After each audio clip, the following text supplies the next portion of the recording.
አላልኩም፣ ግን ደግሞ ይቻላል። እሺ አብሽ ታራ የምትፈልገውን ነገር ብቻችንን ማውራት አይቻልም? ብቻችሁ ማውራት ትችላላችሁ? ማውራት ትችላላችሁ ብቻችሁ? ለምን? እኔ ከሌላ አይሆንም። ትችላላችሁ?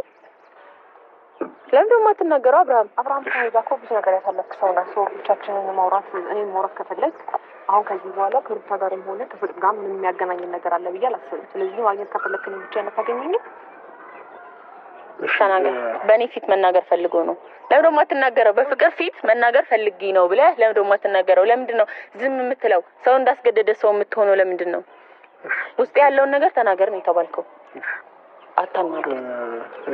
የሌባ አይን አውጣ ሁልጊዜ ፈጣጣ ይባላልና እንግዲህ አብርሽ በፍላጎቴ ነው እያለ ይገኛል። ነገር ግን እንደ ሁኔታው እንደተረዳ ነው በፍላጎቱ እንዳልሆነ። በፍላጎቱ ስላችሁ አሁን ይሄን የሚናገረው በቪዲዮ እያስፈራራችሁ እንደሆነ ነው የሚያሳየውና እሱ አሁን የሚናገር መጀመሪያ ፈልጎ ቢያረገውም ፍላጎት ኑሮ ያረጋው ነገር ቢሆንም ነገር ግን አሁን የሚናገረው እዚህ ጋር ለሩታም ለኤርሜላም እየተናገረ ያለው ነገር ፍቅር አስገድዳው እንደሆነ ነው። አስፈራርታው በቪዲዮ አስፈራርታው እንደሆነ ነው።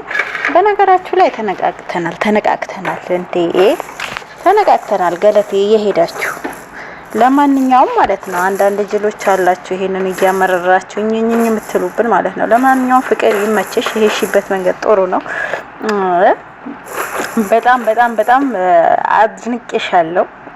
ማለት የሆነ ሩታን እንትን ማለትሽ ትክክል ባይሆንም የሆነ በኩሉ ደግሞ ትክክል ነሽ ማለት በቃ እንኳንም አርግተሽ አሳየሽህ ለኤርሜላ ሲነገራት አልሰማም ከአብርሽ ውጭ ወደ ውጭ እያለች በቃ የሆነ ሩታ ላይ ያደረሰችው ህመም ራሷ ላይ ደርሶ በማየታችን ደስ ብሎናል። በቃ ሂጂበት ፍቅር ይመችሽ። ሌላችሁ አይተንም እና ወዶቼ ላይክ ሼር ሰብስክራይብ ያደረጋችሁ እስከ መጨረሻው ቪዲዮ ለመከታተል ሞክሩ። ሀሳብ አስተያየታችን እየሰጠን እንሄዳለን። እስቲ የነሱ ደግሞ ሰምተን እንመለስና ከዛ በኋላ ምን ተባለ፣ ምን ሆነ፣ ምን ወጣ፣ ማን ትቶ ሄደ፣ ማን ቀረ የሚለው ምን ይሆናል። ተከታተሉ። ፍቅር ሆነን ዛሬ ሁለታችሁንም የጠራናችሁ እስካሁን ድረስ በዚህ ሳምንት እየተፈጠረ የነበረውን ያያችሁት ነገሮች በሙሉ እኔም ፈቅጄ እኔም ፈልጌ ፍቅርም ፈልጋ ወዳ ያደረግነው ነገር ነው። ሩምም አብረን ሄድ ነው ፈልገን ነው እኔም ፈልጌ ነው እና ከሷ ጋር ደግሞ መሆን ስለምፈልግ ከዚህ በኋላ ሩታም ሄርሜላም በምንም አይነት መንገድ እንድትረብሹን አልፈልግም። የጠራናችሁም ይሄንን ነገር እንድታውቁት ስለምፈልግ ነው እና ሁሉንም ነገር ፈልገን ነው እኔና ፍቅር ያደረግነው። ጨርሻለሁ። ና አብርሃም እንዴ ና እኮ ነው እንዴ ና አንድ ላይ እንሄዳለን እንዴ ብዙ የምናወራው ነገር አለ አልጨረስንም። ና በጆሮ ገና ምን እናወራው ትሄዳላችሁ? እንሄዳለን ያልኩክ አብርሃም ለምን ታጨቃጭቀኝ እዚህ ጋር? እሺ በቃ እኔ ከረበሽኩክ እኔ መሄድ እችላለሁ። አብርሽ ከሷ ጋር አውራ ሊመጣው ከሷ ጋር መመለስ ይችላል፣ ችግር የለውም። ግን ደግሞ እኔ ልረዳ ስለፈለኩኝ ነው ብቻህን ላግኝ አይደለም ይኸውልህ እኔ አንተ ለመርዳት እየሞከርኩ ስለሆነ ነው ብቻ ላገኝ እያልኩ ያለሁት እንጂ ያ ነገር ከተፈጠረብኝ በኋላ እውነት ለመናገር እኔ እንጃ ይሄን ነገር ደግሞ መናገር አይጠበቅብኝም አይደል እንዴ አብርሃም።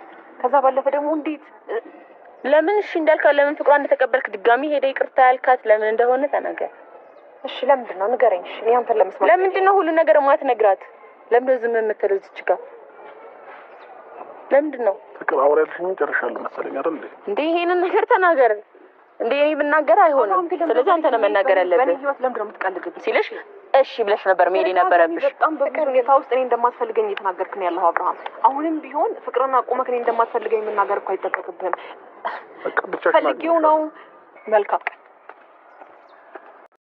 ሰላም አሰላሙ አለይኩም ወራህመቱላሂ ወበረካቱህ። ደህና የተከበራችሁ ቤተሰቦች ሰላም ያለ ሰላማችሁ ብዝት ይበልልኝ። ትንሽ ድምጽ አለ ይቅርታ ለድምጡ ለጫጫታው ማለት ነው እና መጥቻለሁ። ላይክ ሼር ሰብ እያደረጋችሁ አበረታቱኝ ውድ ቤተሰቦች። እንግዲህ አብርሽ በዚህ መልኩ እየተገደደ እያስገደዱት እያስፈራሩት በቪዲዮ ይገኛሉ ትላላችሁ። ለማንኛውም ከሆነ በኋላ ማለቃቀስ ምንም ዋጋ የለም። አስቀድሞ ነበር መጠንቀቅ ማለት ነው። አስቀድሞ ነበር መጠንቀቅ። አሁን አንድ የፈራሁት ነገር ፍቅርን እሺ ብሎ በእንደዚህ ሁኔታ እያታለላት የሆነ ነገር እንዳያረጋት ነው የፈራሁት።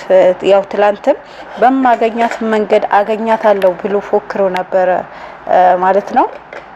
ስለዚህ ሌላ ነገር እንትን እንዳይላት ብዙም ባትተማመነው ባይነኝ። ነገር ግን ያደረገችው ነገር ጥሩም እንዳለ ሆኖ በእንደዚህ መልክ ደግሞ ሰው ማስፈራራቱ ልክ ነው ብዬ አላስብም። የምር ወንድ ልጅ ደግሞ እንደዚህ ማለት ጥፋት አለበት፣ ከባድ ጥፋት አጥፍቷል። እሱ ፍላጎት ኑሮት ነው ያረጋውም የሄደውም። ይሄ ግልጽና ግልጽ ነገር ነው። ገባችሁ?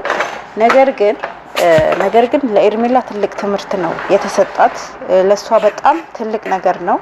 ውለታ ነው የዋለችላት ፍቅር። ለኤርሜላ ትልቅ ውለታ ነው የዋለችላት ብዬ ነው ማስበው እኔ። እስኪ የእናንተስ ምን ትላላችሁ?